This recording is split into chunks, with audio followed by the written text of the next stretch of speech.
It's Waxing Lyrical. Hello, Waxers, and welcome to Waxing Lyrical with Mains and Dutch. I'm your host, Mains, and my colleague, who was so happy with me ballsing up the episode we did last night, decided to come back again tonight, is Mr. Neil Dutton. How are we, Neil? You literally nearly got me just recording the Fancy Darlings and emailing you that. That would have been super awesome. Dealing with it yourself. I probably could have done that.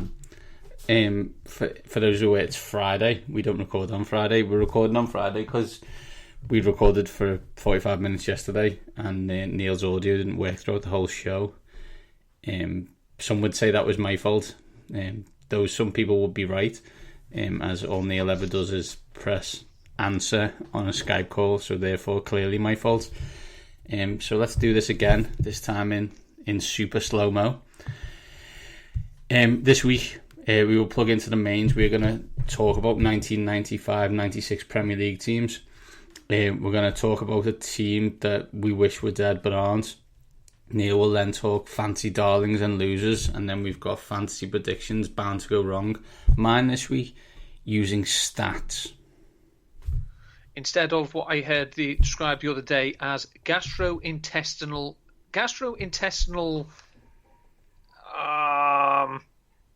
sensation, or a gut feeling, as other people call it. Yeah, absolutely. It's not. I've used real numbers and everything, like a real nerd. Anyway, enough of that. Let's get on and plug into the mains. Now, me and Neil are old.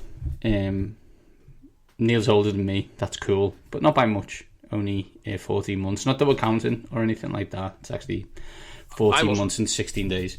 But anyway, that's a different story. We're old, so we can remember sports stories from history that you can bring into modern day. We're also English, as you can tell. So we're going to talk about the 1995-96 Newcastle United Football Club. This is pre... is it PIF? PIF, innit? The new funds the Saudi Arabians have taken over. This is before this. This is Sir John Hall world. This is Kevin Keegan land. This is pre-Alan Shearer. This team was under Kevin Keegan and about to win the league, and then decided to sign Faustino Asprilla from Parma, and he was Colombian, and Newcastle's not like Parma or Colombia, and it could be argued quite heavily and regularly by Neil that that cost Newcastle United said title.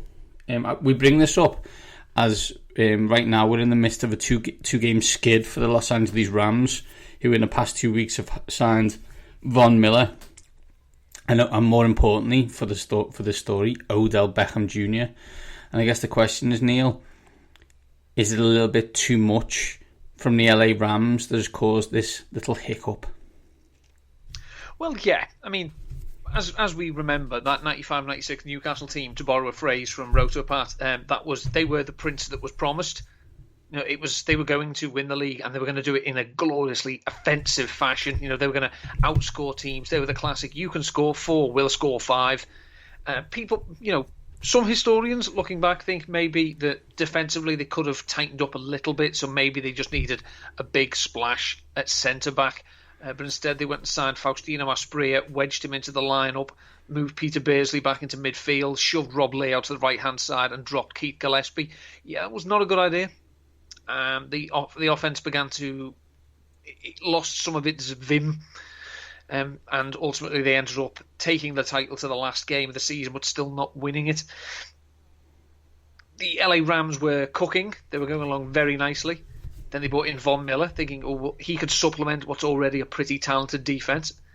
And then they brought in Odell Beckham, and as we know, Odell Beckham hasn't been good for 5 years.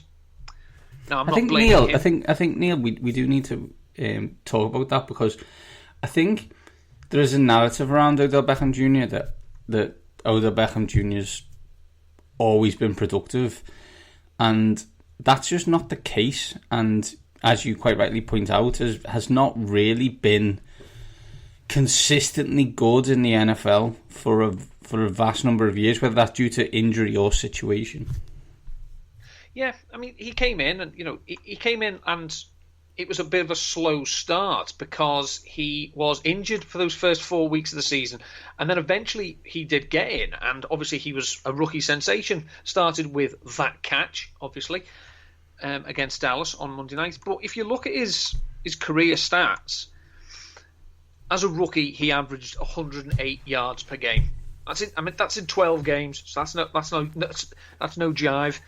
But then we have a look at, and he caught 70% of his targets. But then let's go that next season: 96.7, 60.8, 85.4, 59.8, 75.5, 61, 87.7, 62.1, 64.7, 55.6.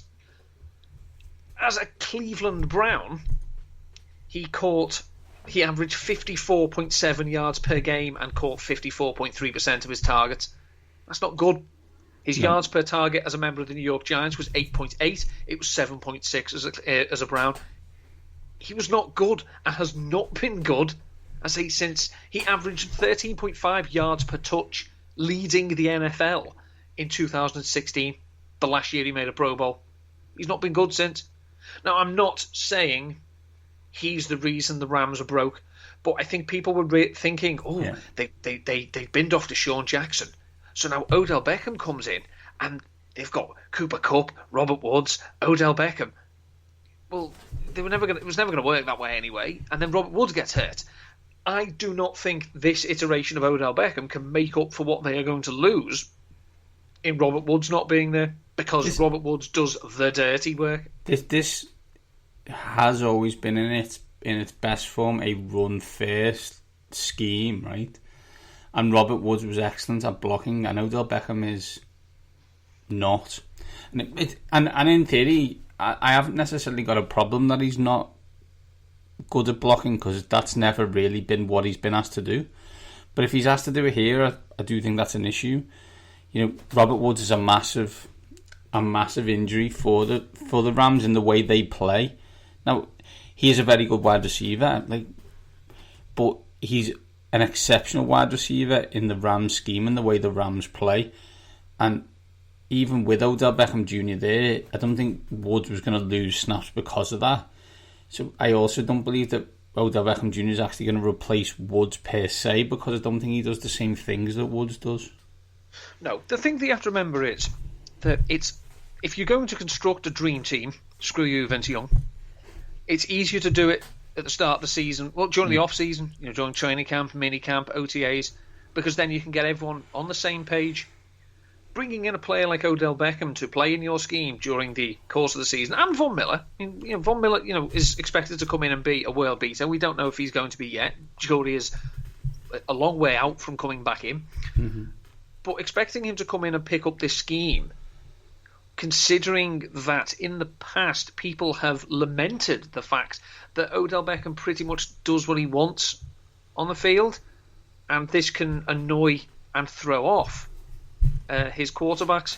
Now, I'm not saying that the quarterbacks he's had are as talented as the one he's got now, but if you're not where you're supposed to be, quarterbacks are going to look somewhere else to find people who they know where they're going to be, like Cooper Kupp, maybe like Tyler Higbee if he doesn't fumble the ball. So I think that the state of the game, the state of the career that Odell Beckham is in now, you worry, is he going to be in that things have to go perfectly for him, or he's going to be a problem? Yeah, I think as well. I think there starts to be a quarterback question in the last two games, especially in terms of, is he an upgrade on Jared Goff? I think that's undeniable, but is he elite enough to win you a Super Bowl? Open to question. And also, because you play in the NFC West, you have a really crazy schedule, and you also have some really difficult games. So the Rams are off this week. They then play the Packers, then the Jaguars, then it's Cardinals, Seahawks, Vikings, Ravens, 49ers. 49ers own the Rams. Don't know why. One of them strange ones, like the way the Jeff Fisher Rams used to own the Seattle Seahawks. But I'm not sure, with the exception of the Jaguars, any of those games are a gimme. So even at 7-3, this could be a tough road to hoe for the Los Angeles Rams. Indeed. Let's move on, Neil. Now, last night we did a big spiel about the New England Patriots prior to them winning 25 fucking nil. It had to be 25 as well, didn't it? Of course. Why would it be anything else? But it's 28 minus 3. The thing I find about this is, like, before we get into the Patriots side of this, like, what have the Falcons ever done to deserve this? They've been a garbage franchise for all but basically 2 seasons in their entire history. And in one of them, they happened to be doing really well in the Super Bowl and then didn't win it. And now it's just follows them like the worst sense of death ever. I just wonder that because Brady looked so bad in that game, and he threw a pick 6 in the Super Bowl and made a pitiful attempt to chase it down, maybe the football gods had decided that Brady was going to retire after that game because he went out on such a low. But then the Falcons did we could score 60 on them here, we won't bother, we're okay. And they lost to it, and that was when the football gods were like, we could have been done with him, but instead you've now doomed us to have him for the next 15 years. This is their penance. Yeah, maybe it is. But more importantly, let's talk New England Patriots, who were supposed to be dead, and are clearly not. Now 7-4. Have they played anyone? No, not really. But you know that happens all the time. It doesn't really make any difference. Kyle Shanahan is probably really, really mad that he has Trey Lance and not Mac Jones. I'm sure that narrative will be peddled out from now until eternity. The defense hasn't conceded a point in 7 quarters now, and is averaging something ridiculous like 17 a game, if not less. We slagged them off for drafting badly consistently, and they drafted Mac Jones, Barrymore, and Ramondre Stevenson. So big fingers from Bill. This team is a team that no one wants to face again. Yeah, it's not fair. I think we signed up for this. We were looking forward to a few years of doldrums, and we haven't got it. It's not fair. We were expecting, as soon as Brady got, there were people who were, nudging each other in the ribs and saying, these Patriot fans have only been following them for a few years. They don't know. They think it's all just going to click and be fine. Well, it doesn't work that way. It doesn't work. They're going to be crap for 20 years. We've been robbed. This is a valid thing, because let's be honest. How long have you been watching the NFL for? I've been watching the NFL 21 years today. So that's 2000. So in theory, throughout your life, you have never seen, in your NFL watching life, you've never seen the Patriots be bad. No. So, and you're 40, right? So that means the majority of NFL fans won't have seen the Patriots be bad. No. In the UK, sorry. That's flipping insane. I have seen them bad, but I've also seen them in a Super Bowl when they were bad, although they weren't obviously bad then because they were in the Super Bowl. They got boat raced by the 85 Bears. But yeah, I think we all thought they were done. They have 2 massive games coming up against the Buffalo Bills, where if you're one of those guys, you've got your table ready to smash in solidarity with the people of Buffalo. I'm not 100% sure if I am the Chiefs or the Chargers or the Ravens. I want any part of playing New England Patriots, especially considering I think right now they're very close to being the 1 seed in the AFC. It's frightening that there are 2 teams in the 1 division in the entire conference of 16 teams. 2 teams have an identity, and you can hang your hat on it. They're going to play bully ball. They're going to be confusing on defense. What is it that Greg Cosell always says? Front simplicity, coverage duplicity, and that's literally what the Patriots are going to do. It's not fair. I didn't want to be talking about the New England Patriots the week before Thanksgiving. The only reason I wanted to be talking about them was that quarterback stinks. Guess what? He doesn't. No, he doesn't. In the next 4 weeks, we will find out about the New England Patriots, because the next 4 games are now Titans, Bills, Colts, Bills. If they go, I don't know, 3-1, 2-2, may God have mercy on us all. And Boston definitely sold their soul for all these trophies. That's it for fancy, Neil. That's it for normal football, Neil. Let us move on with fancy and get on with fancy, darling. Hello, darling.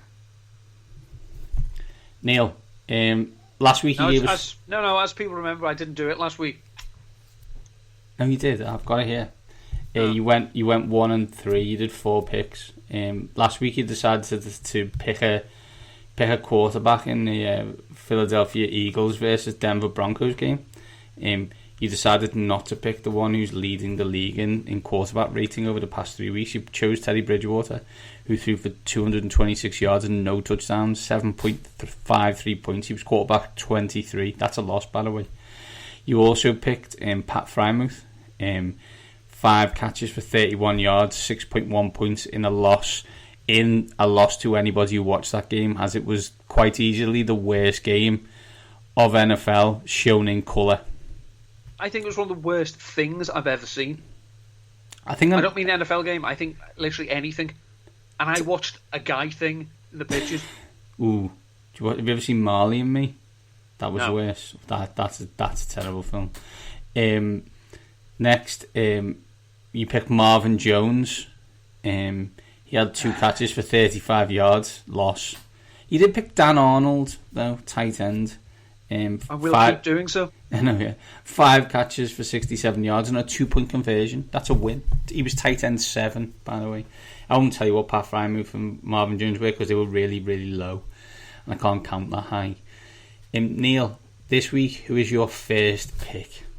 My first pick is someone who finished as the QB 17 last week, despite only playing 9 snaps. And that is Mr. Cam Newton. Now, Cam Newton and the Carolina Panthers, in their bid to reclaim Bank of America Stadium, in his words, or BOFA, as I think it's known as.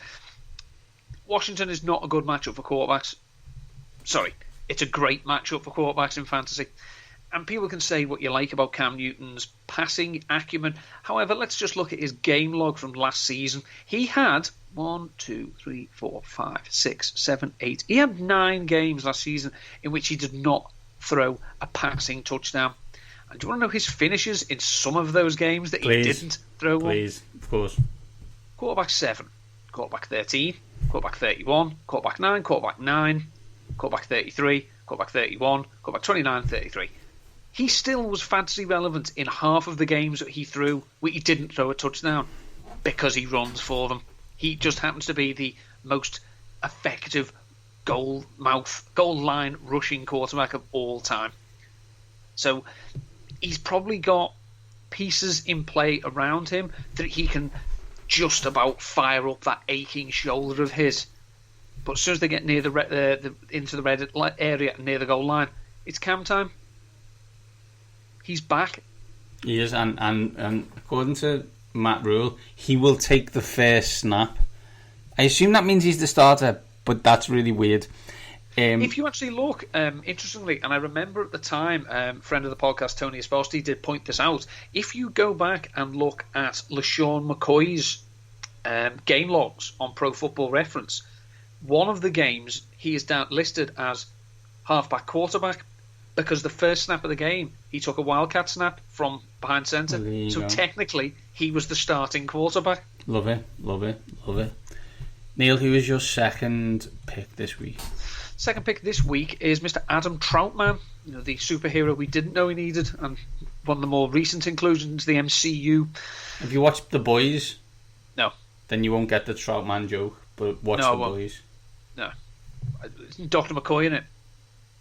Dr. McCoy is in it, yeah. He is in it, yeah. See the way I knew what you were talking about there? Yeah, that's the only universe I care about.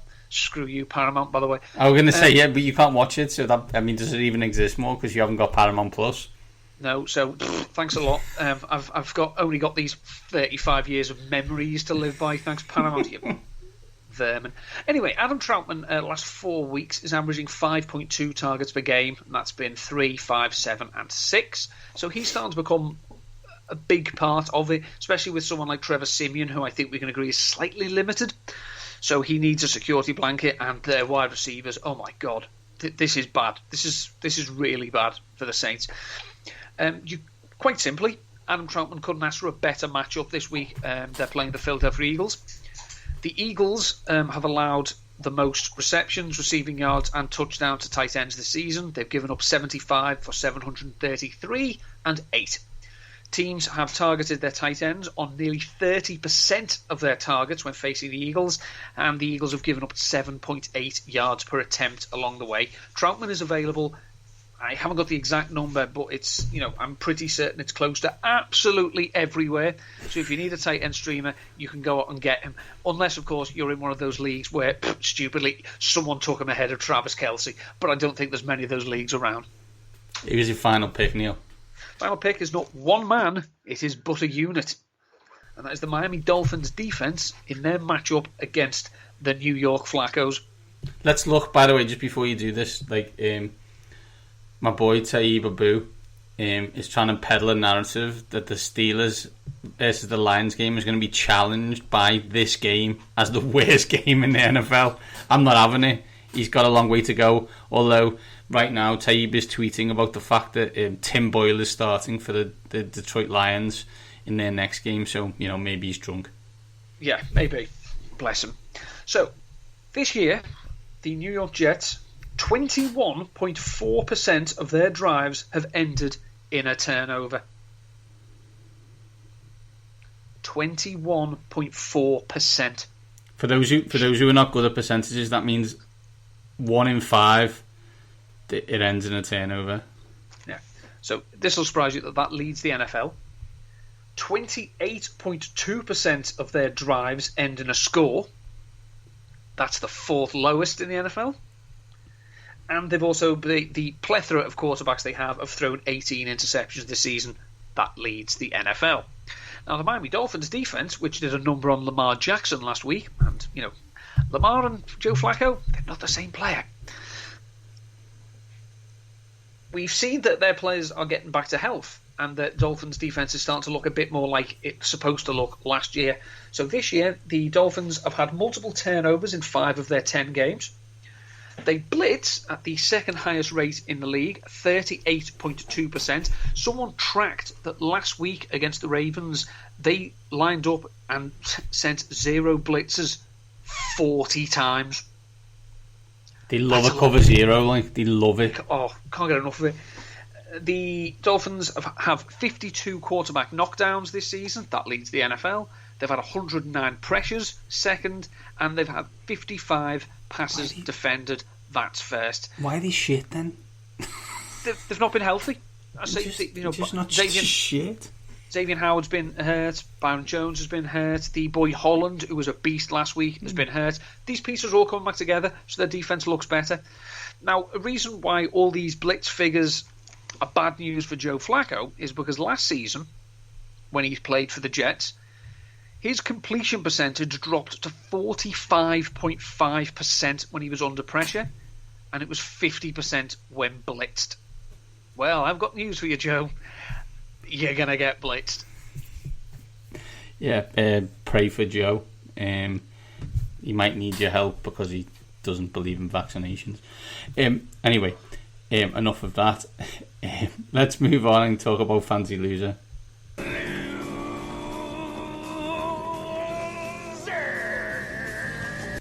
As the great Gorilla Monsoon once said, Neil, close only counts in horseshoes and hand grenades.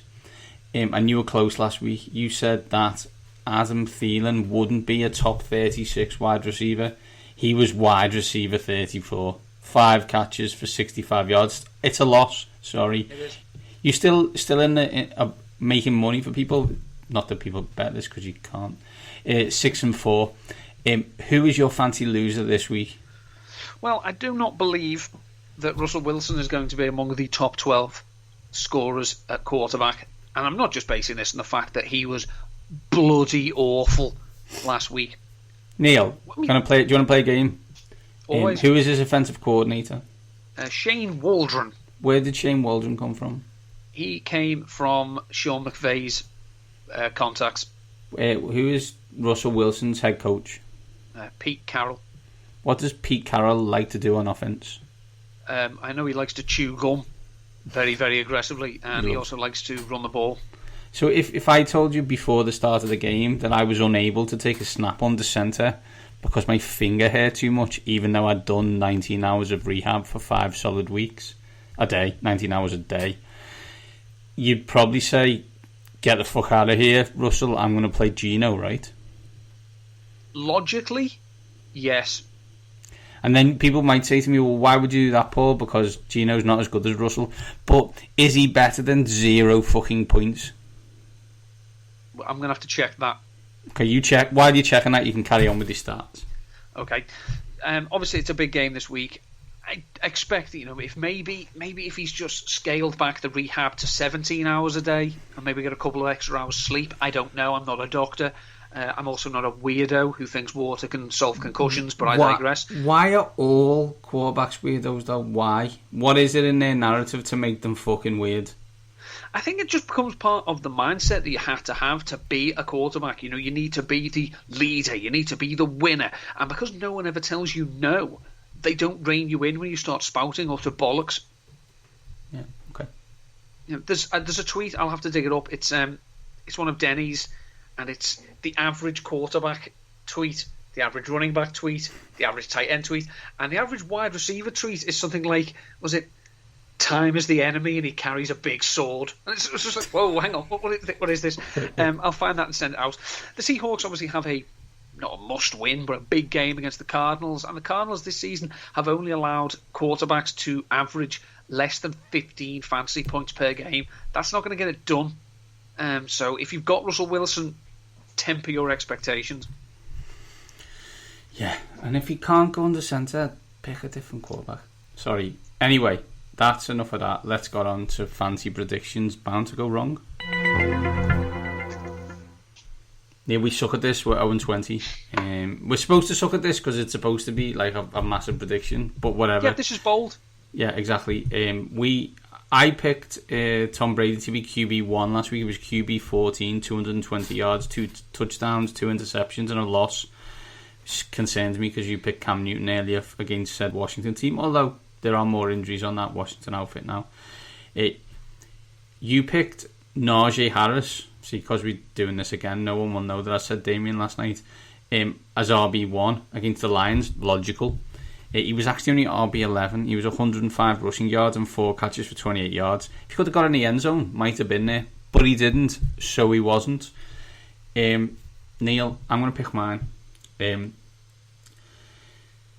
Last season, Dalvin Cook had over 200 yards and 5 touchdowns in 2 games against the Green Bay Packers. I expect this to continue. I expect Dalvin Cook to be RB1 with 150 plus yards and 2 or more touchdowns in a win for those Minnesota Vikings against the Green Bay Packers. Did you see Rich Rebar's most incredibly tilting statistic about Dalvin Cook this season? No. Would I have wanted to read it before I just read that stat out? It might have helped. Okay. Dalvin Cook has been tackled at the 1 yard line 5 times this season. He then did not score a touchdown the next few plays after that on any occasion. I'm going to suggest that won't happen. I'm not I'm not listening. Yeah, some kind of like Calvin Johnson-esque ability to get to the 5 yard line and just all of a sudden go to pieces. Fantastic. Glad you told me that. Who is your prediction, Neil? Well, this year against the hapless, hopeless, meaningless, listless, lots of lists Detroit Lions, running backs are averaging 25.6 carries for 109.9 rushing yards per game. They're playing the Browns this week. That means Nick Chubb. So you can take that yardage total. That looks quite nice, but you can double those yards. Nice. So I'm going to say 200 rushing yards for Nick Chubb. Eagle-eared listeners, if we have any, will know that I've already predicted Nick Chubb to get a 200-yard game once this season, and he got 60. That was against the Steelers. That was a very bold call. This, I don't think, is that bold. We're getting the full Chubb this week. He said full Chubb. Willy jokes. Fantastic. On that note, Neil, that is it for the show. So before we're back next week, considerably earlier, because A, it's Thanksgiving, and B, tonight's Friday, where can people catch you? On Twitter at NDutton13, Super Bowl odds tracker on Numberfire, Tight End Report on Rotoviz, and my three fancy darlings with a bit more depth on Nat's show on TalkSport 2 on Sunday. I always don't like the fact that you're more professional on national radio than you are on my podcast that I couldn't even edit properly yesterday. Well, I'm heavily scripted on that one, so I fly by the seat of my pants here. Fantastic. I am at Meansy7. Combine me at waxing_lyrical. Apologies for the delay. Tech Spaz over here was, failing miserably at life. But, we live and we learn. And even though I fail this time, these top guys are still out.